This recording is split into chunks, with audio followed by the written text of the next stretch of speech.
Welcome to Girls Behaving Metaphysically. Your hosts are two girls who believe that life is awesome, that laughter heals, and that it's possible to find deep spiritual insights in everyday experience. Here comes the girl. It's more than practical. Here comes the girl. Way more than merely factual. If you want to know the secrets of a life that's free, listen to Girls Behaving Metaphysically. Listen to Girls Behaving Metaphysically.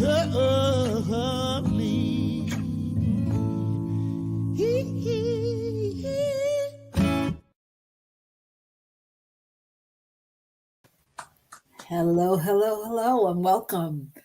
So good to be here. So good to see you all. Metaphysically, metaphorically, something like that. I'm Robyn Rice Olmsted, and this is my partner, Natacha Wilson. the and doctor. The doctor. And we're Girls Behaving Metaphysically. We are that.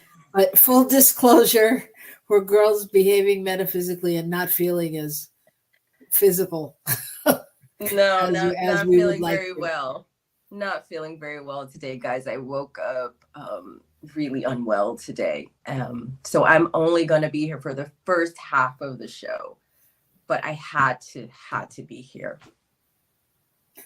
So here we are. And I know last week I promised it would be different this week, but clearly my lesson is to get used to living into the unknown, even when it has to do with production. So here we are. Natacha, how was your week other than getting sick? No, my week was actually really good. And even today, right before coming on the air, I don't have like a paper. I wish I had something to hold up, but I just found out that I got membership into the Australian Association of Social Work. And what that means is that I can be what is called a Medicare bulk biller here in Australia. So that is big, huge, happy news for me. So it's been a great week. My kids are on school holiday. We went to see the Kung Fu Panda movie. My daughter now wants to do Kung Fu. I mean, it's been a great week. I mean, and I think someone said like this upper respiratory thing I have going on is connected to the eclipse. So I was like, okay. Well, it's all connected, right? Everything, right? That's like, what we do here. We decide that it's all connected somehow to everything. So, what about you? What about your week, Robyn? Oh, it's been a great week. Some of you know, my husband lives in New Mexico and I'm in California, but I was fortunate enough to spend a few weeks there with him, and that's been great. And he's coming here on Thursday, so I'm on a 2-day countdown, and I'm excited. I'm excited about that. I feel like, I don't know, everything feels good. It feels in motion. Life feels in motion. It's probably because of the eclipse. Everything is because of the eclipse. I know. Yeah. Total eclipse of the sun, right? Yeah. But I mean, all in all, it's been good. So Natacha wanted to say hello. Mm-hmm. Well, not only that, look, I know we had a format. We wanted to sort of live into today and like, yeah, this is what happened. But good news is because I have like a bunch of extra time on my hand now that my like kid can be in activities full time. And I don't have another job yet, but I don't know. I think that might be changing. But anyway, so I'm into tarot reading now. So I pulled a tarot card for us, Robyn. Okay. And you know what it was? The Wheel of Fortune. Oh, you got to say it like Wheel of Fortune. Yeah. So what does that mean? I know I'm new to tarot reading. Remember I said I'm taking up new things because my daughter, I got time now. So I'll just read what it says. It says fate, fortune, success, destiny, change, luck, abundance, karma, joyful news, and a fresh start. And I'll just leave it there because there's too much other stuff to read and I don't feel well enough to do that. So that's good enough. Well, we're definitely claiming fresh start for you. Yes. And all the rest of it too. Yeah. Oh, that's great. Yes. That's exciting. I love that. I love that. Yeah, I do. I think that's perfect card for us. It is. So we're excited today that Dr. Reverend Barbara Jean could step in and join us here. And so we're going to allow Natacha to depart and after our break. And we're going to see what the conversation brings. Yes, yes, yes. I was thinking though, Robyn, and so you can tell me what you think. I was thinking we could talk a little bit about like what our ideas are moving forward, because the theme that you had come up with around spending some time thinking about our connection to Earth as we have Earth Day in April, right? I think that's beautiful. Well, we got a lot of April left, so we can go back there. Yeah. Just to give people a sense of like what's going to be coming, ways to be thinking about how they can contribute and what they want to participate in terms of their thoughts around being deeply connected to the earth as a spiritual practice. I just think that's a beautiful idea. And I think folks will enjoy talking about that. And that's what we will do next week. We will talk about the connection to the earth and just what that means, and how it shows up all the time, right? For sure. Yeah. I like the cap, by the way. This is like a new look. I don't know how new it is, but yeah, I'm always happy when I put on a baseball cap. I love baseball. You do love baseball. I'm a Dodger fan. See. I know. I remember when in all colors. I remember your Facebook page from a while ago. Like you had a cartoon of you like in a baseball kind of thing. That was pretty cool. Yeah, I do. I do love it. I love it that it's baseball season. I love sports, but baseball is the one of the hour. So you're gonna have to share your love of sports with me, because I really don't like sports, and I realized I didn't know the difference between something and something else, and it was like LeBron James and I don't know. I was like, what's that? I don't know. Oh dear God. Okay. Well, yes. Well, we'll have to do a whole show on sports, because I mean, to me, sports is so is like quintessential metaphysics. It's just, I mean, oneness and dedication and excellence and all of the qualities of spirit show up for me in sports, and it's like such a great teacher. And I don't even want to know what else you didn't know besides LeBron James. That's like kind of criminal. Yeah, I mean, I know he's a person in sports, but I don't really know like what sport. And I mean, look, my brothers played sports. They all play. I remember all my brothers played basketball. They all play, but yeah, we got it. We go. You don't have to explain a whole lot further. Yeah, if you don't know LeBron James, I get it. You. Okay. Yeah. So thanks, Wayne. Good to see you out there, saging on. Yeah, that's it. Okay. Yeah, it's hard for me. I don't know. I can't imagine a world without sports. No, they're gonna be there. And I come, and this is weird. I come from a family of athletes, so now that I'm thinking, I know like running stuff, like stuff about track. But that's, I don't know. I learned how to build a fire. Okay. All right. Oh, he plays for the Lakers. Okay. But he didn't always play for the Lakers. Just so you know. Well, because he's from Akron, so I'm assuming that might have something to do with it. Yeah, don't assume. Okay. Yeah. Okay. All right. We'll save it for that show. So yes, sports will be another topic, but this month we're going to talk about the earth and our connection to the earth and all of that stuff on next week, and just how we're connected and the oneness with animals and nature and all that good stuff. And Natacha pulled a card today. Next week I'll pull an animal card. We'll see what comes up. We should, I think this is a good thing. We should do this all the time. I love pulling cards, and we don't have to I got this beautiful deck too. Because I told you, I'm trying to find things to do now that I have these extra hours in my day. So now I'm just gonna become a psychic. Okay. All right. Well, we may have to like do an addition to the show. Girls behaving psychically. I mean, it's all metaphysics, right? Like, it's all metaphysics. I'm so sorry, Robyn, that I'm so sick today. I really, really, really. It's okay. It's all right. It happens to all of us.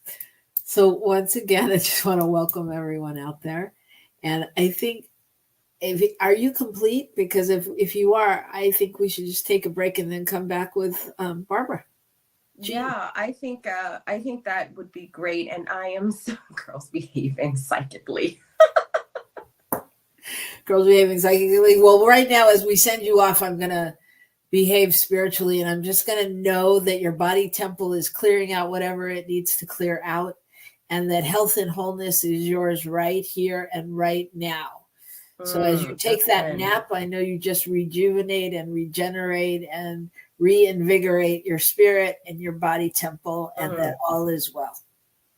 And so it is. And so it is. Ashe. Can I just quickly before I'm gonna go? You know how I am. I just got one more. I'm gonna go. There would be times that I would talk to Robyn just because I wanted to hear her pray. Sometimes I would think like, oh, I got this thing happening and this thing happening, and Robyn would be just like, okay, stop, let's pray. And she'd pray, and I'd be like, oh, everything is beautiful. Life is so good. You should pray more often for us, because your prayers are magic, woman. No, you pray, and I'd be on the verge of tears when you be praying. You got something special there. You got something special. All right. Well, let's bottle that up and let's move it on out. Sell it to the people.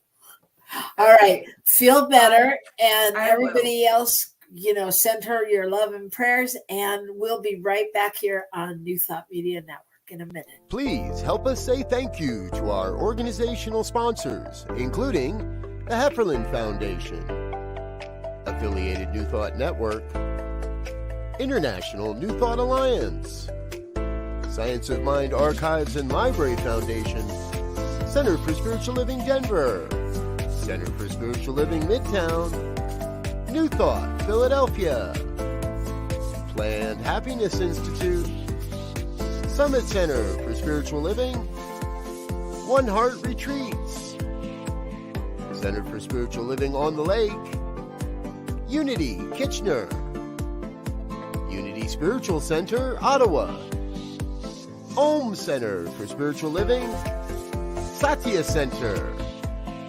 Begin Within Ministries, Center for Spiritual Living North Jersey, Unity of Savannah, and the Center for Spiritual Living Seattle, as well as all of our individual donors.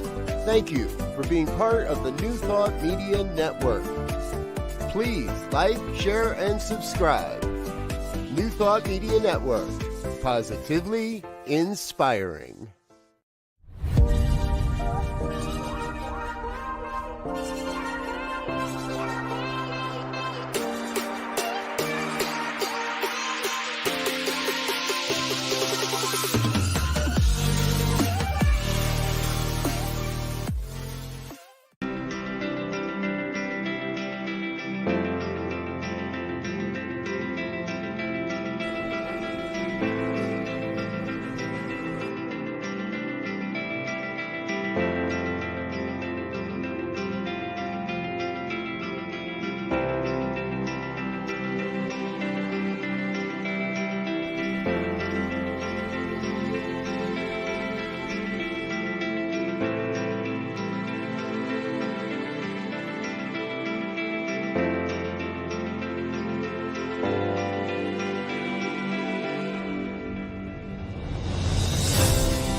Welcome to Girls Behaving Metaphysically. Your hosts are two girls who believe that life is awesome, that laughter heals, and that it's possible to find deep spiritual insights in everyday experience. Here come the girls. It's more than practical. Here come the girls. Way more than merely factual. If you want to know the secrets of a life that's free, listen to Girls Behaving Metaphysically.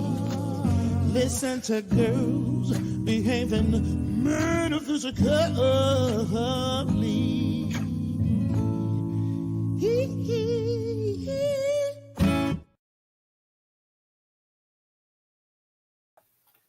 Hello, and welcome back to Girls Behaving Metaphysically. I have to say, I love our theme song. That's by the fabulous Ray Davis. And it just makes me smile and giggle every time I hear it. So I am back. I am one girl behaving metaphysically. However, I am fortunate enough to have had a guest jump in, Barbara Jean. Come on in. Hey, Robyn, glad to be here. Surprise, surprise. Yeah. So Barbara and I are just winging it here. We're gonna talk about something. Well, you know, I agree with you about the song. Just as I was listening to it, I was thinking, oh, first thing I got to say is how much I love the song. And then you did. So we are on the same page. There you go. One mind. So Barbara is from Canada. Yes. And tell us a little bit about you. I'm a mother of 4, grandmother of 2, great-grandmother of 1, and I've been doing this for the last 25 years, minister here in Toronto, and loving life, living metaphysically, of course. And I love that you sent your beautiful co-host off with a little bit of treatment. That was awesome. Yeah. We can talk about prayer treatment, man. That is my jam too. It's a big part of what we do at CSL. Yeah. Well, prayer is so important, period.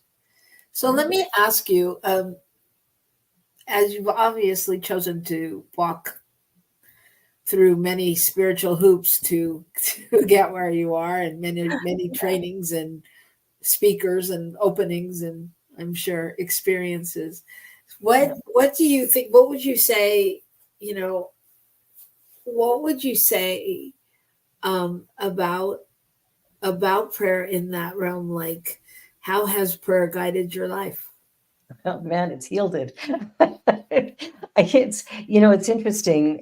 One of the things about prayer and the way that we do it is that it is a healing modality, and I have healed a few things in my life over the years, but probably the biggest one was just a year and a half ago when I was, it's coming up, maybe getting closer to 2 years.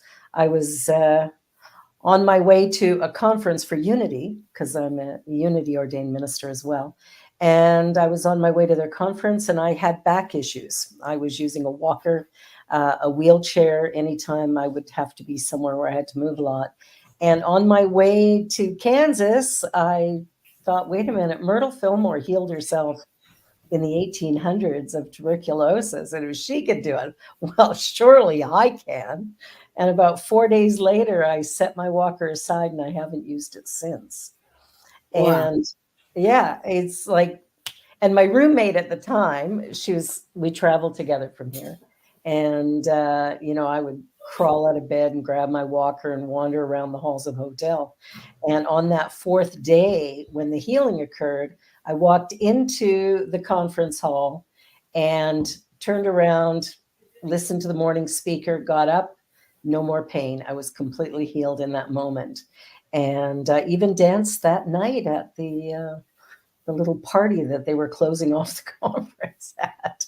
So my roommate was like, what has happened here? But I'll tell you, the power of prayer is beyond, the idea is that our minds create our reality. And if we can shift that, we shift everything. Right. Yeah. Right. That's you up there, huh? That's me. Yeah. And that little thing above it is you be you and I'll be me and all will be well. I really believe that if we just lived authentically, that would really have a lot to do with saving a lot of the challenges in our world. Oh, amen to that. Yeah. Yeah. So, but when you're talking about prayer, what it reminded me of is when your experience is like one of those, it took me back to the healers, like the Christian, you're healed, and somebody gets up and walks. Yeah, exactly. Praise the Lord. Praise the Lord. Praise Jesus. I got hit in the head, and 4 days later I walked. Yeah, I mean, but it is that kind of situation. I mean, without the dramas, as much as it's really just embodying the truth of what's possible, right? That's the biggest thing, Robyn, is that we'll talk about. And I remember I had been praying for years for my health. It wasn't a new thing. It didn't just happen in a miracle. It was that I had been doing treatment about it. I had double hip replacement. I mean, I'd been going through some health issues. And when I got on that plane to go to Kansas, the difference was, in that moment, I believed it. It wasn't, in that moment, it was like, wait a minute, this is done. Even though it took 4 more days to be realized. In my mind, it was done. And that's the difference. Because I'd been praying and wanting a healing. Well, you know what you get when you're wanting? A whole bunch more wanting. So, it was just a journey to, finally getting my head to a place of going, do you believe it or not? Right. You've been doing this for years. I had watched many people. I'd worked with lots of people who had amazing healings, what we would call miraculous. I think it's just the natural outpicturing of the law. And for me, it paid off. But it did in a lot of other ways too. Like prayer has always been my thing that I truly, truly love to do. I would rather do that than most things. Really? That's great. Yeah. Well, and it sounds like when you made that decision to get on the plane or to do whatever you were doing, it's almost like when you're, how do I say this? When you're going into prayer, I want to say, I don't know, maybe it's not necessary. Anybody who's going into prayer, like we have to become conscious, a conscious co-creator, right? Yes. With spirit. So it's like, what does it mean to be a conscious co-creator of our reality? What would you say? For me, it's number one, I got to believe that there is a power out there in the universe that's bigger than I am. There's something more than what's going on here. And I'm more than this body. And it's coming to terms recognizing that my mind builds my body, this one, as well as the world of effect that I'm in. So everything is part of that. And so when we sit back and we go into prayer, whatever our doubts are, we learn, either a 5-step treatment or a 7. And the 7 is denying that little niggly voice that comes in and goes, yeah, but the doctor said it can never be healed. It can only get worse. And we believe the doctor. The doctor said it must be right. And we buy that. And until we can reconfigure our thinking, and not just what I say as an affirmation, but really what I believe in my heart of hearts, when I believe that there is a power working in and through my life, creating perfect harmony, I have a choice to believe it or not. And whatever I choose gets to be my experience. Right. The reality, what I believe to be true will be true for me. Maybe not for everybody, but it will for me. Yeah. Right. And I think what I heard you say was we have to believe it. And so what comes up for me, because I'm 100% with you, and I'm thinking, so when there is that, when there is any uncertainty or any doubt, how can we embrace that as a spiritual gift? Because that's really what it is on some level. But of course, we don't know that in the midst, you generally in the midst of, trauma or whatever's going on. So what would you say, how can we embrace that uncertainty? I think uncertainty and discomfort are two things that we really love to avoid. And I get why they don't feel great. But the truth is that uncertainty is showing us that maybe there needs to be a shift in direction or perception. And discomfort is showing me that there's something running in my life that's in opposition to where I think I want to go. But if I can sit with whatever I'm feeling. So when I do work with people, when I am doing work with a client, I ask two questions. One is, what do you want? The second is, how would you feel emotionally if you had it? Because the truth is, you can go out and buy a new car, you can go get a new job, you can fall in love with somebody, but if you had that the way you truly imagine it for yourself, what would be the emotional attachment? How would you feel?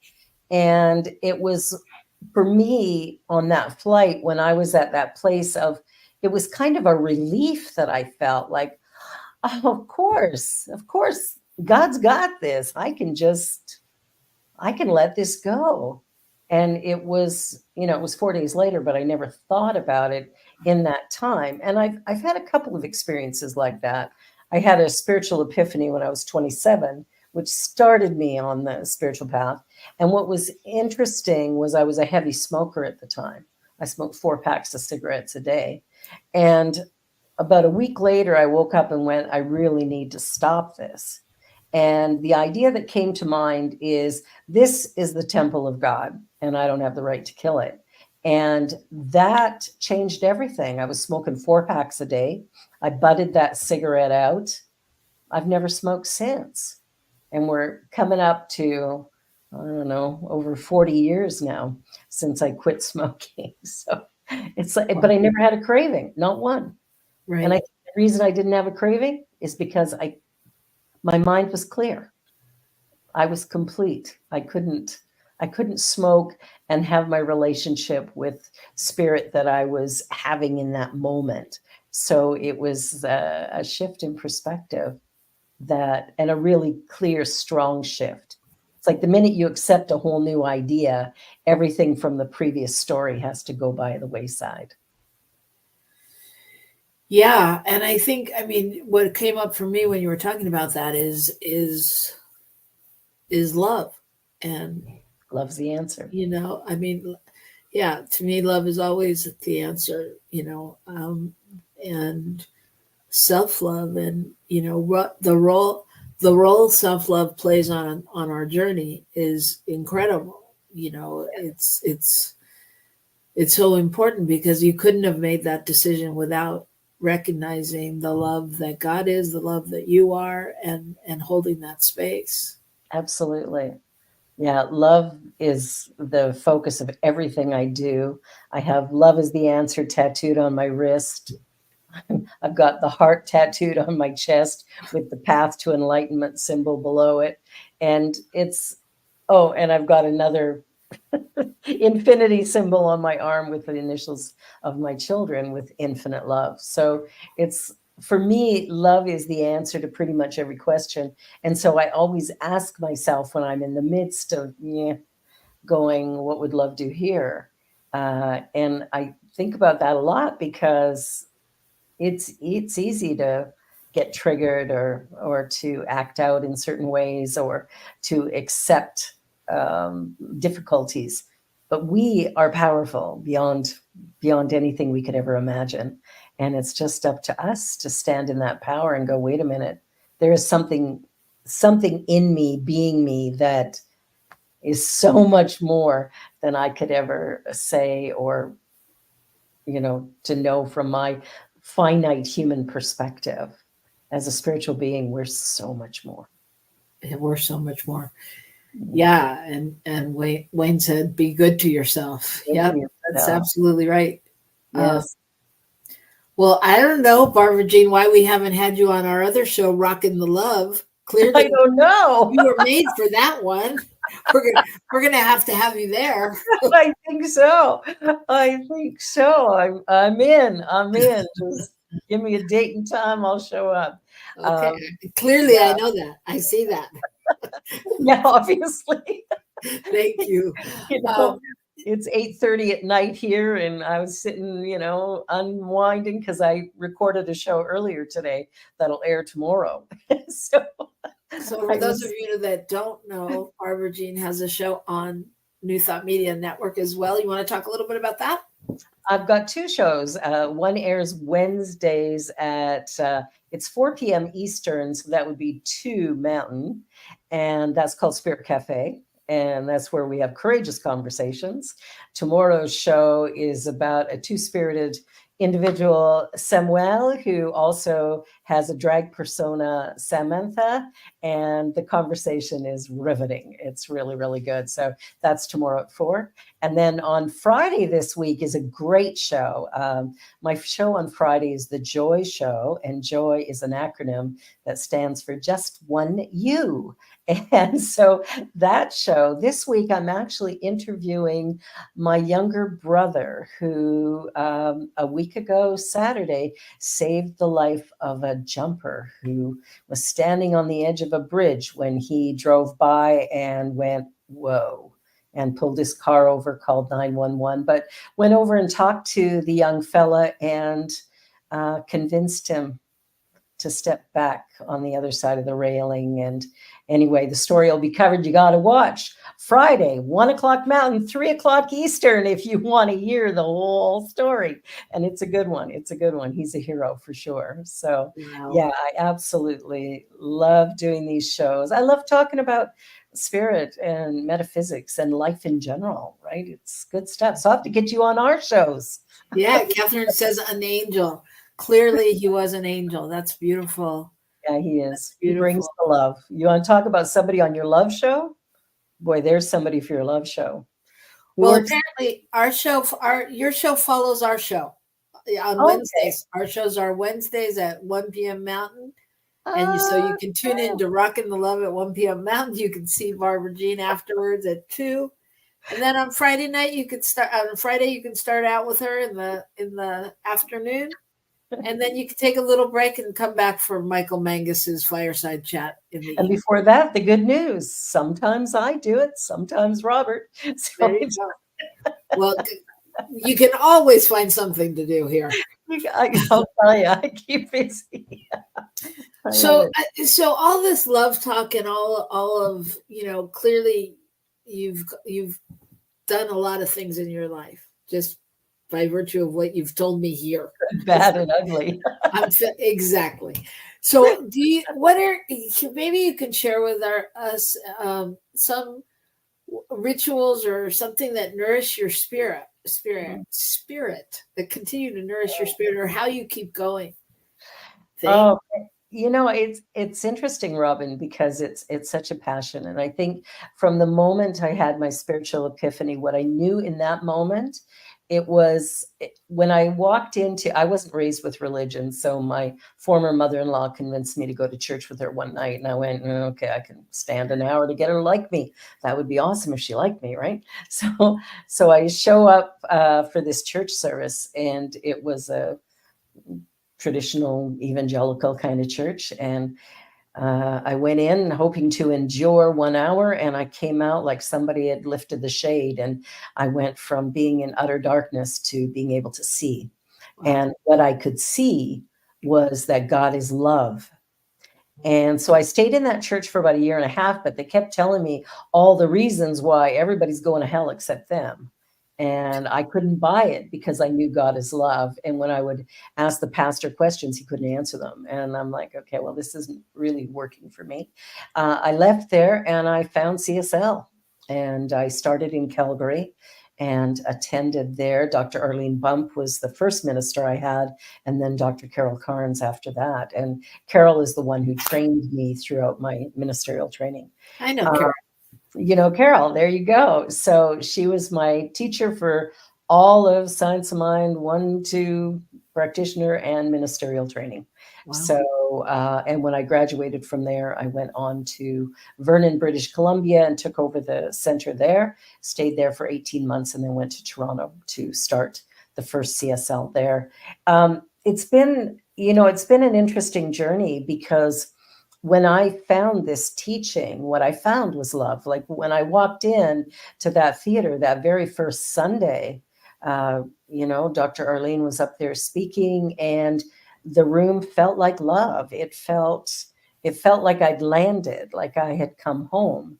And I found a teaching that was reasonable, intelligent, and one that anybody could learn. Anybody could use this. It's not Right. for some. And what I love the most is that each and every one of us are created unique and special. Each and every one of us are here by divine appointment. There are no accidents. There are no mistakes. And none of us are broken. We're all here having this experience called living.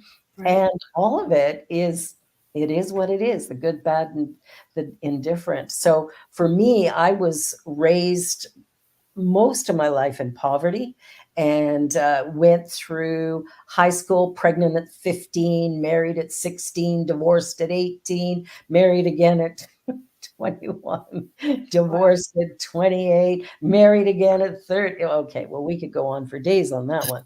I've been married 5 times. And the marriage I'm in right now is fabulous. We've been together 22 years. And, he's my partner. But I found him after I found this, because this saved my life. It Wow. helped me to see that I was more than the mistake that I believed I was. And so all of the hardship that I went through, being beaten by ex-husbands, Wayne is Santa's favorite. No, Wayne, I am Santa's favorite. I'm just kidding. My husband, I shouldn't say this in case kids are listening. My husband plays Santa Claus. So sorry, Wayne, but I win. No, just that particular one. The journey, what I love about this teaching is that it brought me joy. I was a very angry individual prior to finding this, and finding, I guess, first my spiritual awakening, because when I found that changed the game.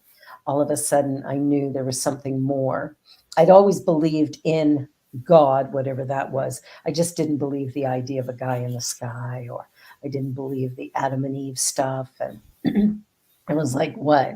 So when I found CSL, it was like this breath of fresh air, that here's something that talks intelligently about how we create. And we create by the way we think. Right. And what we think about, we actually bring about. So I have a really embarrassing story about that. Talk about manifesting. I put on a bunch of weight and wasn't very happy about it, and was working on trying to get it under control. And been working a lot. My husband and working a lot. And so I'm driving home one day, and it's late, and he phones me up and he said, look, stop at McDonald's, because truth is, it's late, it's almost 8:00, and we need food, and we just don't have time to cook right now. So I was like, yeah, fine. So as I'm driving to McDonald's, the thought in my mind is, this is the last place on earth I should be eating. So I drive into the drive-thru, place my order. Somebody in the other lane places their order. We meet, where it's got 2 lanes, and you got to come together to go pay. And there's a little bit of who goes first. And she yells out her window at me going, "You're so fat. This is the last place on earth you should be eating." And I got a laugh, because it was almost verbatim what I had thought prior to driving in. I went, if anybody's wondering if God's got a sense of humor, well, let me tell you, definitely Spirit has a sense of humor. And I looked at the woman, I thought, holy man, you are evil. And then after I drove out, I thought, oh, I missed a golden opportunity, because I could have said, hey, honey, keep eating here, and you could look like this too. Oh, those afterthoughts are always so good. Right? I had to laugh about it. My husband was furious when I told him, but I said, but think about it. I had the thought and this woman showed up. Like, Right? wow, talk about instant manifestation. Our thoughts create our world. So what are we thinking about? And what I love about prayer is it interrupts those crazy thoughts that aren't serving us and allows Yeah. us to get our mind in alignment. Yeah. Prayer is definitely a disruptor, the great disruptor. A great disruptor. I love being. Yeah. That's funny. It's funny that you said that. My experience is very similar. Not all of it, but my husband and I are going on 22 years of marriage this year. Yeah. And but going into a church, like when I first went to church, it was after not going to church for a long time. You know, I was through with God.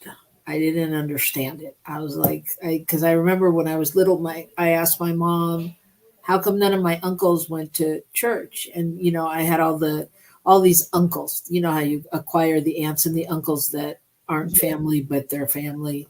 Exactly. And my mom had to explain to me, well, they're gay and they don't, you know, the church doesn't accept them. I was like, what the hell is that about?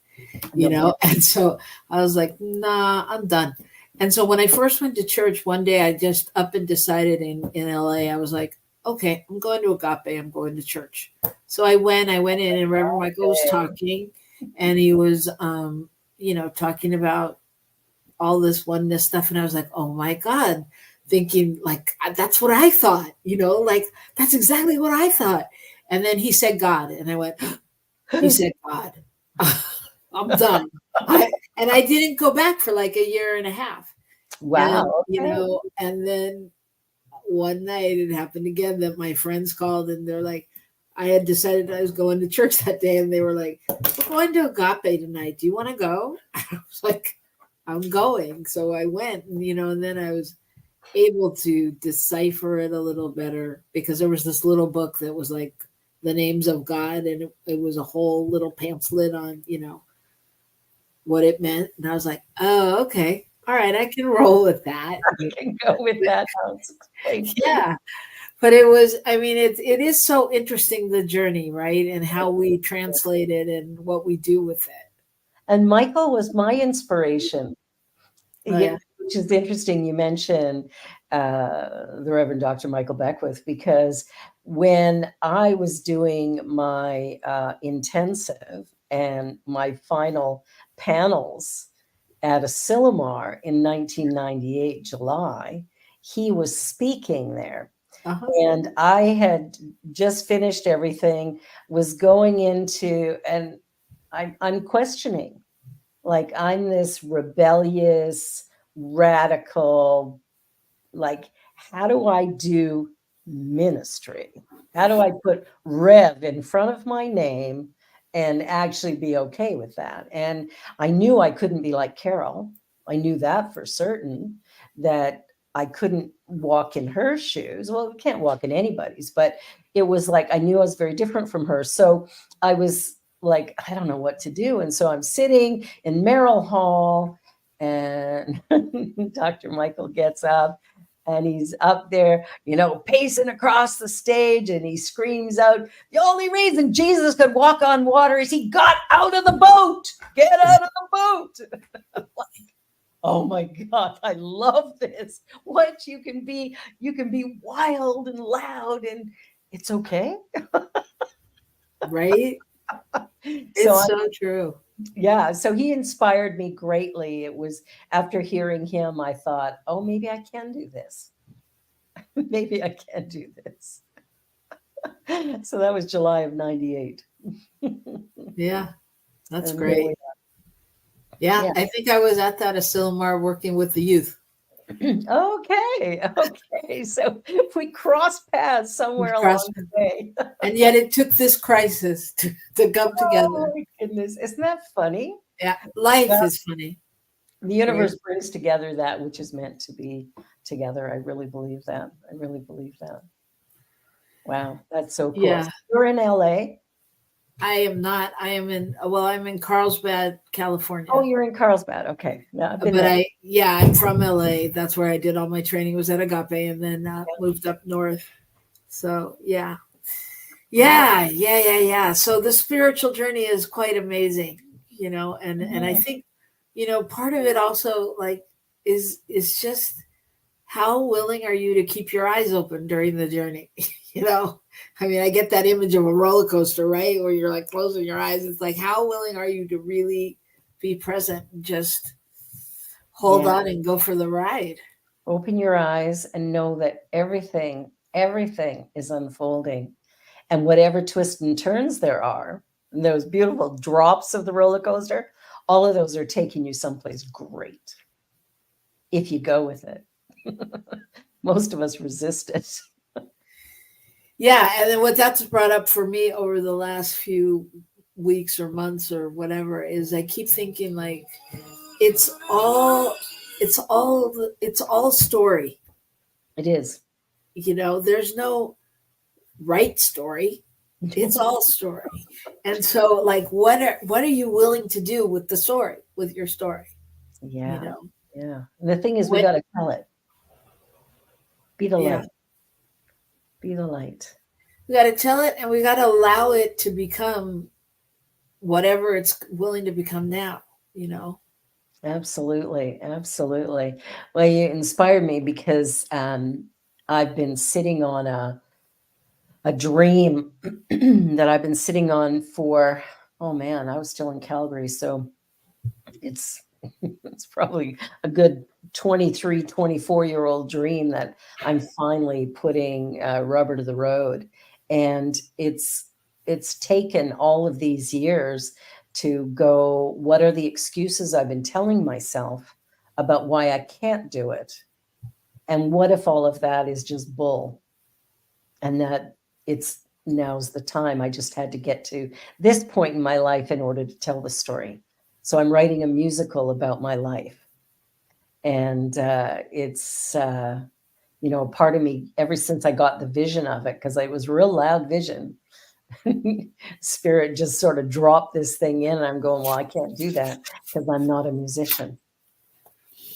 It's so funny that you said that, because when you said that, the beginning of that, what came to me were lyrics from a song.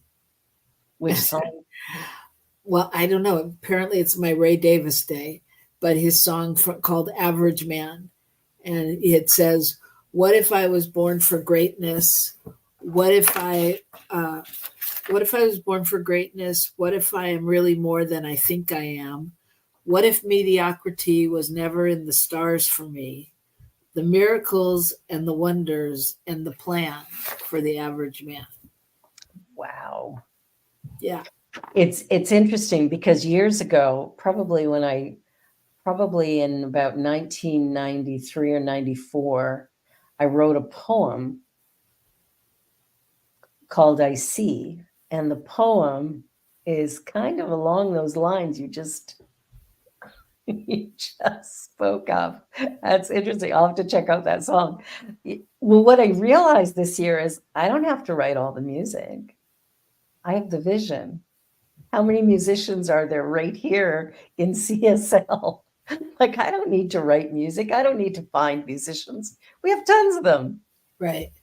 Yeah, we're telling a story. And what's the story? The story is about waking up, which is every person's story, right? So mine will be from my perspective. But anyway, it's taken me this long to be able to go, I'm going to do this now. Whether it succeeds or not, well, that's not my, the how of it is God's job. Mine is just to go, here's my intention, and then to start moving toward it, which is what I'm doing now. Well, and I think that's a beautiful line to close on, because I was thinking, as you spoke, before you spoke it, that it really is all about intention, right? Yeah. So when we set our intention, and it doesn't matter if we're talking about, for a prayer or, for the next steps of our life, it's just really setting that intention and being clear on it and ready to move on it. Yeah. one of the things that I hear a lot from people when we talk about, their dreams and stuff, so often I hear from people going, well, I set an intention and then it didn't happen, so it must not be God's will. Go, well, you're God, so you tell me, is it your will or not? So Yeah. I get a little bit like, say what? But it's true. Like we set an intention and then it doesn't manifest in a minute. Well, this intention for this musical was set back in, I don't know, 94, 95 or so, some ridiculous year. And here we are just a couple of years later. And I've been working on it. I mean, I've done stuff over the years, but now it's like, stop with the fiddling around and, put the rubber on the road and see what happens. But I hear often people going, oh, well, it must not be God's will. Well, let me interrupt that for you. Right. Right. You're the one stopping it, not God. God only says, yes. Yeah. Yeah. Yeah. Yeah. It's so true. It reminds me of this story.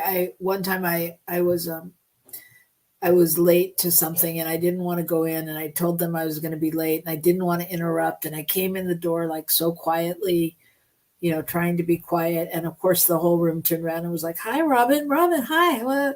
And the person speaking, I was like, sorry, I didn't mean to interrupt. And he was like, oh, you can't. And he kept going. And I was like, oh, I can't interrupt. I can't. I can't. If we believe what we say, I can't. Yeah. That was like such a revelation for me, though, because of all the times we want to stop ourselves by going, oh, it shouldn't have happened this way. I shouldn't have done it that way. Why did I? It's all perfect. Why did you? So there's something there to be learned, Yeah. So my favorite thing is, it is what it is. Yeah. That's a good one. And somebody said the other day, a new one that I hadn't heard, that said something like, I love what goes out and I love what comes in. I love that. That is awesome. That's awesome. Right? Yeah, because love is it. Like I look at the teachings of Jesus, and it just, I laugh because he's Jewish, right? Right. This Jewish guy who did what? Love. And so Christianity takes his name, and then what do? Did I say that out loud? It was very soft. It was very soft. Okay, probably nobody got it, so that's good. I mean, I don't understand how the teachings of Jesus became teachings that cause separation, and in a number of places they do. Not everywhere. It's not all Christians for sure, but I definitely see some places where it's them and us. And that, in my mind, is not what Jesus taught. And so if I'm going to follow his teaching, which I would be happy to do, that would be speak the word and know it's done. Sounds like CSL. And love, period. End of story. Beginning, end, and middle. Love, love, love, period. And not some people, but everybody. Yeah. That's so beautiful. So I just want to thank you so much for jumping in. It's been amazing. And I'm going to get you on my shows. So done. And we'll get you on ours too. Perfect. But yeah, I mean, if you take away anything from the show, I just really hope, like, the power of our prayer and our intention, right? Absolutely. The power of our prayer and our intention, and love. Love is the way. Love is the way. My talk last Sunday was the power of intention. There you go. The power of intention. And as we say on the other show, keep on rocking the love. You got to rock the love. It can't lead you wrong. That's right. It's been great to spend time with you, Robyn. Thank you. Thank you, Spirit. All right. Yeah, thank you, Robert, and thank you, Michael Mangus. Thank you, everyone, for stepping in. Thank you, Natacha, for weathering through for the first 10 minutes and being with us. Feel And good, Natacha. yeah, as I said last week that it would be different this week, it was. And we'll just see what next week holds. I won't make any promises except that we'll be here. So we'll see you next week right here on Girls Behaving Metaphysically. It is what it is. Bye, Robyn. Bye, everyone. Bye.